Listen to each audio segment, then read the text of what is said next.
Hello artists, so dissertation video. I'm going to try and get straight to the point because if you're watching this it means you might have a dissertation to do, which means you need to get to work. But I know sometimes people need guidance and process, and sometimes universities don't provide kind of maybe practical advice or necessarily that much guidance when it comes to the dissertation lectures or advice that they give. So before I begin, I guess to show you guys that I know what I'm talking about, I'm not here to boast about a dissertation grade or anything, but my university, they did kind of grades like A plus, A minus, B, so on, instead of like first, 2, 1, and so on. I don't know why, but I managed to get an A minus in my dissertation. So you can rest assured that I know what I'm talking about when it comes to my university's, I guess, structure and mark scheme. And I went to the University of the Arts London, so I highly doubt that other universities are going to do things too differently when it comes to writing and marking and structuring and so on. So in terms of a word count, my dissertation was 6,000 words plus or minus 500. That's how my university did things. And obviously then you need to check with your university what kind of format they use in terms of referencing and bibliography and so on. So let's begin with the first step you need to think about, which is the subject or concept or whatever you're going to be talking about in your dissertation. My advice is, obviously you want to try and relate it to your current practice as an artist, because then you can relate it to something you're familiar with. I would choose something that you're at least a little bit familiar with, and then from that you want to kind of delve into something which is more specific within that larger kind of concept. Say for example, you're interested in portraiture. You're not going to do a dissertation on portraiture. That concept, well, that subject is far too broad, and you won't be able to kind of go into a specific question or topic because you're going to be trying to cover so much in 6,000 words, which, trust me, is not a lot. So what you need to do is basically think of a question or look for a more specific concept within that larger context, and then kind of home in on that. And hopefully with the research that you're doing so far, obviously you've come under kind of maybe subtopics within your, say for example, portraiture. You can go within then abstract portraiture, and then something specific within abstract, the abstraction of the face, or look into something specific to do with that. So you want to kind of break things down and look at maybe subtopics that you are interested in, and then see how specific you can make it. So let me give you the example of what I did in my dissertation. Now, my huge kind of topic you could say would be like landscape, maybe touching on the spiritual, and also this concept of the sublime. I'm not going to go into detail with that just because that's a whole other topic altogether. But while I was kind of doing research on these topics, the concept of the void came up, which is kind of comes and relates to the sublime. So I could talk a little bit about the sublime, but then the title of my dissertation was Exploring the Void from so-and-so artist all the way kind of throughout history to contemporary art today. So my first artist I spoke about was Caspar David Friedrich. I then spoke about how different kind of social movements or intellectual movements changed the way people think, and then kind of built that narrative through a story of different artists to what we see now today, and stringing this concept of the void and kind of relating it to the sublime, and sometimes quite spiritual matters, relating to the process of painting and the subject of paintings that I was choosing, all the way to basically today. So it's kind of like my dissertation was like a timeline of my concept that I got from my main ideas relating to the sublime, the landscape, nature, and so on. And then once I had that, I kind of strung it into a story, and I did 7 artists. I tackled 7 artists in my dissertation. So if that sounds a bit confusing, I'll actually read you the introduction for my own dissertation so you get an idea of what I'm trying to say in the dissertation format. Excuse me if you can see me like roasting in here. I have to turn the air conditioning off when I make videos, otherwise I get a nasty hum in the background for the audio. So I'm just like roasting here. I'm in the south of China. So anyways, to the introduction. I said the void is a term and concept that is particularly challenging to address because it can be approached from many different angles. The void is commonly associated with something that is formless, empty, indescribable and non-existent, which makes it difficult to stick to a single definition or really define at all. And I reference Oxford Dictionary. The question remains, is it possible to seek an understanding of what is essentially nothing? Due to its mysterious and difficult nature, it is easy to associate the void with other terms that appear to avoid definition, such as the sublime, which could literally be thought of an expression of the unknowable, which is another reference that I was researching.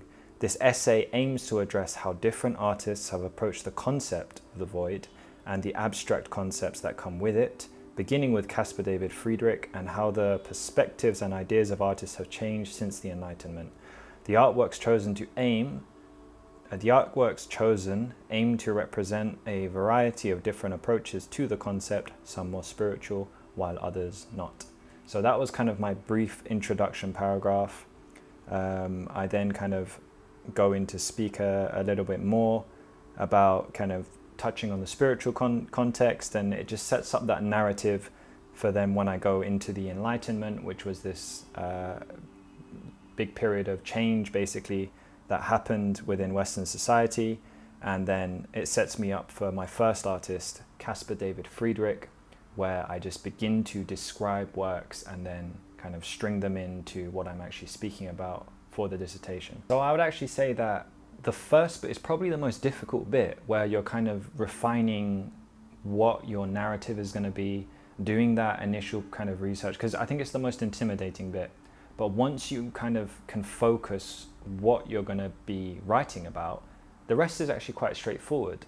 What I did was, obviously, I kind of explained it. I had a timeline of artists, so I had kind of artists in the past, how art has evolved, but still deals with the same concepts that I'm speaking about in my dissertation.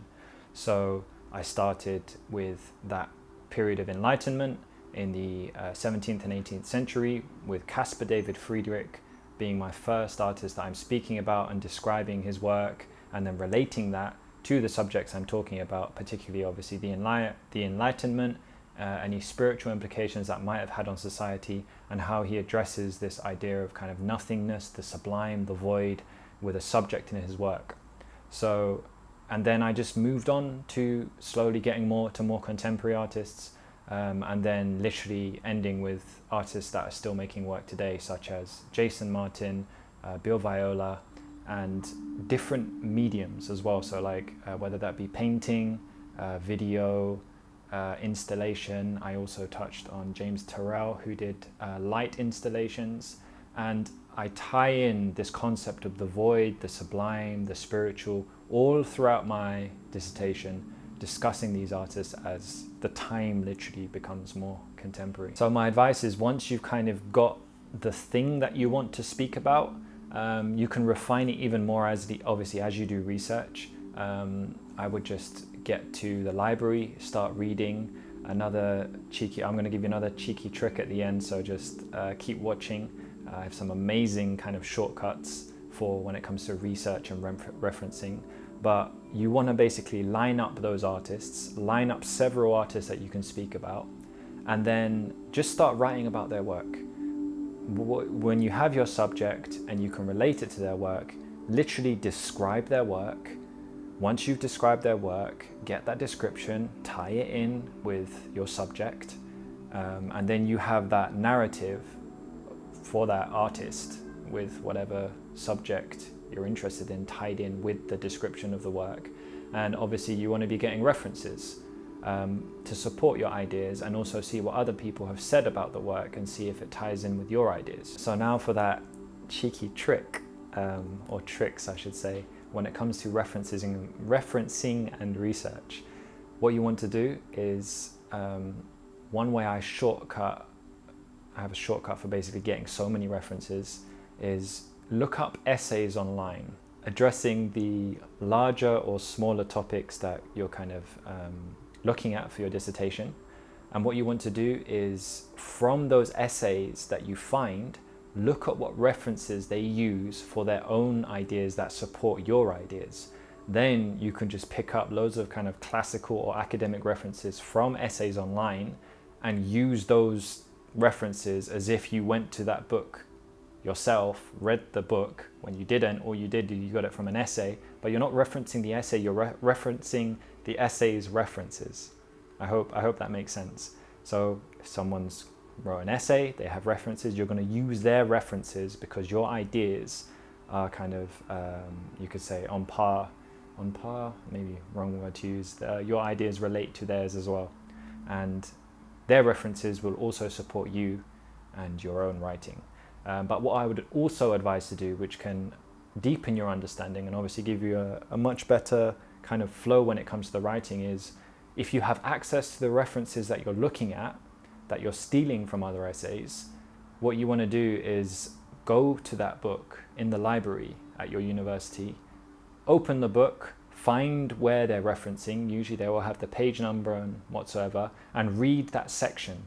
So you at least understand kind of where it's coming from and what it's talking about, because that will deepen your understanding about what you're writing about and will just generally help your dissertation kind of go even further. Also, regarding the kind of whole formatting of referencing, whether it be putting it in your bibliography or putting it as a citation like within your dissertation, do not do it manually. There are websites out there. Cite This For Me, I think, is one website. Just Google cite references for me, and there are websites, no paid, nothing, where you literally just put the details in, and they have huge library of books and stuff that they already have, like the referencing format. You make sure that, for example, I think my uni did Harvard referencing style. Make sure you check with your uni what referencing style that they accept in the dissertation, and use those websites to format them for you. Otherwise, you're just going to waste time doing all the dots, the acrylic, the italics, and everything. And it's just time that doesn't need to be wasted when there's a website that does it for you. I did all my references through these third-party websites. Third-party websites? I don't know if I can say that, but I did all of my websites. Oh my God, can you please talk? I did all of my referencing on these websites, and I didn't lose any marks for my referencing. So they work. As long as you know what format your university accepts, and you put in as much information as you possibly can for the website, they will format it all for you, and all you have to do is copy and paste. I know that the websites, sometimes they will charge for you to save it, in terms of saving it on their website database. Don't do that. Just copy and paste it into a Word document, and you have your Word document with all of your references. Also, when you're doing research, whether it be online, in the library, always bookmark, take note of the page numbers if you're not taking the books home or anything like that, to have bookmarks in them, because you will lose track. And the worst thing is when you're writing something, and if you've lost track of something and you can't find it, and you remember you definitely read it somewhere, and you can't use the reference because you don't know where it is, or you spend hours and hours and hours trying to find it. Make sure you organize yourself and keep a track record of the research that you're going into, and don't think that you're going to leave all the referencing for later, because it will take so much time for you to go and find all that content again if you don't kind of make note of where you're getting it from in the first place. So steps so far: you get a larger concept, narrow it down into something smaller. Once you've got that smaller concept, you then find artists relating to that you can kind of talk about, and kind of write down descriptions of their work and tie in those concepts with that. While you're doing that, you're doing research about those artists and about the concepts that you're talking about, so you have a collection of references. You can do that by reading books in the library. You can also do that by stealing references from other essays online. So then what's the next step? Basically, you want to kind of organize all of this information now, string it all together, and now start to kind of, you could say, formally write your dissertation now. So bear in mind, while I'm talking about all of this, you might already be kind of, while you're doing this, getting some really good paragraphs and whatnots together. But the way I like to work is just like bullet points.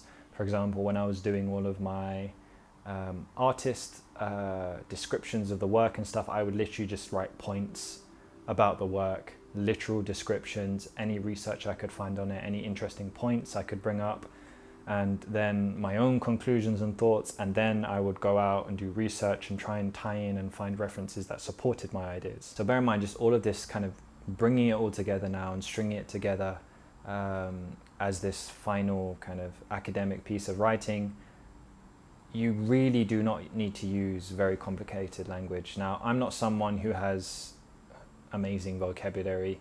What I'm good at is organizing my thoughts and putting it down on paper. So just concentrate on the organization and just building this up slowly. And just remember, you do not need to overcomplicate language, structure, or whatever to try and look fancy, because whoever's marking the work is just going to be more confused, and what you want to do is just clearly communicate what you're trying to say, basically, if that makes sense. Let me give you another example from my own dissertation. This is my description of Gerhard Richter's Betty painting.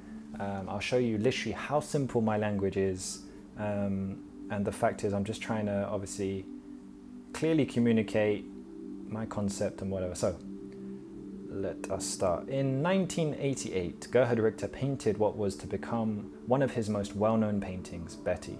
The painting Betty is rather small for a Richter painting and is roughly of human scale, 102 centimeters times 72 centimeters. The subject of the painting is a young girl, Richter's daughter, who has turned her head away from us, peering into what appears to be a flat grey background.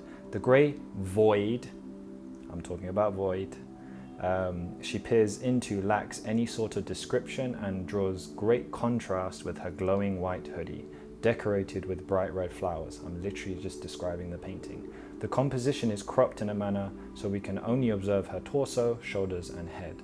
The shoulder closest to the viewer is the sharpest part of the painting, allowing the surrounding areas to soften with a subtle blur. The contrast between these elements give the illusion of a short depth focus, mimicking the effects a camera would achieve. So then what I do is then I go on to speak about the intense naturalistic rendering of Betty draws us into the formless void with her. Now I'm tying it in with the concept that I've kind of set up towards the beginning of my dissertation. And then I'm saying, what exactly is the nature of this void, and what does it suggest to those who view it? Then I reference kind of people who have spoken about the painting, and they're saying it's actually referencing another one of Gerhard Richter's paintings, which was kind of a void of a kind of a grey painting. And then I speak about that grey painting, so I've got two of his paintings in there now, and I'm kind of comparing, okay, how do I compare the subject peering into the void? I can tie it back to Caspar David Friedrich, who had this monk standing in front of this epic kind of void of a landscape, and I'm making all of these kind of links between the artists that I've already spoken about and developing this narrative of kind of the void, the subject, if there is a subject kind of peering into a void, the back turning against the viewer, and I'm making all of these comparisons while I'm looking at different artists, but still tying in, if you get what I think you guys understand. You're probably smarter than me. So I rinse and repeated this process for 7 different artists, and that is literally the bulk of my dissertation. And then obviously the beginning bit had the introduction, a little bit on the Enlightenment, which was obviously outside of speaking about artists. And then I've got the conclusion, and that's my whole dissertation. So for the conclusion, it's kind of just like a summary of like what I was talking about, kind of addressing the different artists and how I'm kind of tying this all together in a final conclusion, and then asking some questions in the conclusion about kind of what could the future possibly bring. I'll actually read that as well. I mean, I know that people love examples, so here's my own some of my own conclusion. So let me just give you the example of the bit where I'm talking about the different artists, and I can kind of show you how I bring it all together. So the concept of the void and its relation to the sublime was difficult to introduce because of the evasive nature of both terms, and likewise to conclude a discussion on terms that relate to what cannot be understood is very challenging. What can be concluded from this discussion is that there have been changes in the way artists have processed the void and its relation to the sublime since the time of Caspar David Friedrich, yet some aspects of contemporary work are strangely familiar. Gerhard Richter's Betty is an example of how the void is still being explored through a subject in the same manner as Friedrich's Monk by the Sea, and that formlessness can be questioned and investigated through a naturalistic representation. The sublime as an experience through painting is then exhibited in the works of Rothko. It is interesting to wonder if more multi-faith spaces will be built to allow more secular or to allow the more secular audience of the West to access the spiritual.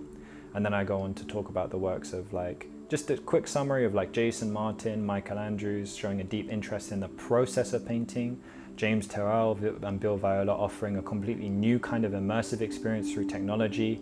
And then I'm asking, the future of virtual and augmented reality may give opportunities for artists to explore the void in the sublime with their work, not being bound by physical limits, but software. It appears that artists will continue to seek the infinite, explore the void, and evoke the sublime because the qualities of authenticity, integrity, and inner truth that were the driving force of the Romantic movement still remain relevant today. So regarding all of these things, I've spoken about them in the introduction. I've mentioned them when I'm talking about the Enlightenment as this kind of turning point in history.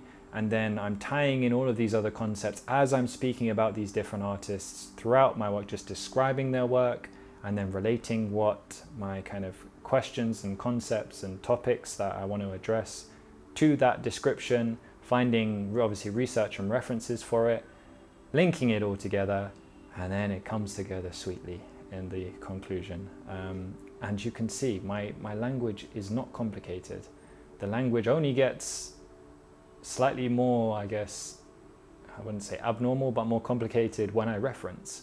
So as long as you're understanding what you're reading and you know how to reference, which is, as I said, just double check with your uni about the formatting, just slowly build it up and bring it all together. That's the process. So before I finish, I'd just like to finish with some general advice about the dissertation. Now, I submitted my dissertation 2 days before the deadline, and I literally finished it and I was like, forget this, submit. I didn't really do much kind of redrafting or anything like that. It was kind of like my first draft. So I was very fortunate to get a good grade. I wouldn't advise this for anyone. I would say, you know, what I'm offering and giving you in this video are things that I worked out while doing it. So if you take my advice and kind of maybe build off the structure that I'm giving you and the process that I'm giving you in this video, you can save so much time. So you're not submitting 2 days before the deadline, and do not procrastinate. Like literally, if you're a second or first year student, you can have your dissertation done before you're even into third year. Like your intellect and your understanding does not change drastically from like first year to third year. It's just whether you're bothered to go and do some extra work and some research. But I'm giving you this process. Like I'm giving you what to do to put together a dissertation. And the fact is, the more you have done by the time you get to third year, or whether it be in the second year summer that you start to do your research and putting things together, you can bug your tutors more about refining it. And then if you have so much and they just say like, look, you can do this, that, blah, blah, blah. Like I should have listened to my dissertation tutor more. I could have pushed my grade even higher, because the only thing that was commented on slightly was there was like a couple references I used from encyclopedias like Britannica, which I should have gone to more, I don't know, academic or classical references for, that I just didn't have enough time to go and research and change and find something that supported my definitions that I was using from those encyclopedias. So email your tutors, bug them. You should have some kind of system in your university that is set up for someone to be assigned to you and help you anyways. So use those resources, and please spend time in the library. The library is an invaluable resource when it comes to getting those kind of academic and classical references, and university libraries are a fantastic place to go to just get that information basically. Oh my God, my camera just went off. I've been recording for so long. I don't know how long this video is going to be, but I want it to be the best on the internet for a fine art dissertation. So to conclude, first of all, just don't panic. Just focus on the organization. You can rewatch this video again if you're kind of stuck when it comes to process. I'm giving you a step-by-step process on how to slowly build things up. As I said, like, honestly, I'm not like the most academic reader. I don't have an amazing vocabulary. I'm not someone who can express crazy amounts of, I don't know, complicated words, or like you can tell I can't even express myself right now. So the fact that I got a good grade I think is down to the fact I'm good at organizing my thoughts and putting them down on paper, and I have a stubborn confidence when it comes to myself that if I put my mind to something and I put the effort in, I can achieve something good, achieve something great, as they would say. So have confidence in yourself. First of all, the first step is, believe that you can do this. Hands down, don't feel intimidated by it. Just work. Focus on the process rather than disbelief that you're gonna kind of come out with anything good or bad. Just don't worry about that. Just work, refine. I'm giving you the formula here for how I did mine and how I got a good grade on mine. So don't stress about it so much. Just focus on the work. So I hope this video has been a valuable video to those watching, and yeah, please post more comments in the comment section below. Questions in the comment section below. My brain is shutting down. And subscribe if you'd like to have more information about the art world in general, see my artwork. I'd like to really just build up my channel as an artistic channel. Generally, I know I've been attracting a lot of art students through some of my content, but I'm also going to start putting out more of my own painting process and my journey as an artist, and how I managed to build my career from 0 to 100, because I'm still very early in the process and I am excited, very excited for the next few years. So if you want to follow that journey, then please subscribe. And yeah, as I said, any more questions, just put them in the comments. If you're not comfortable putting them in the comments, you can message me on Instagram while my DMs are still manageable, because I have just a small community here right now. So thank you for all those watching and supporting. And here is my awkward bye.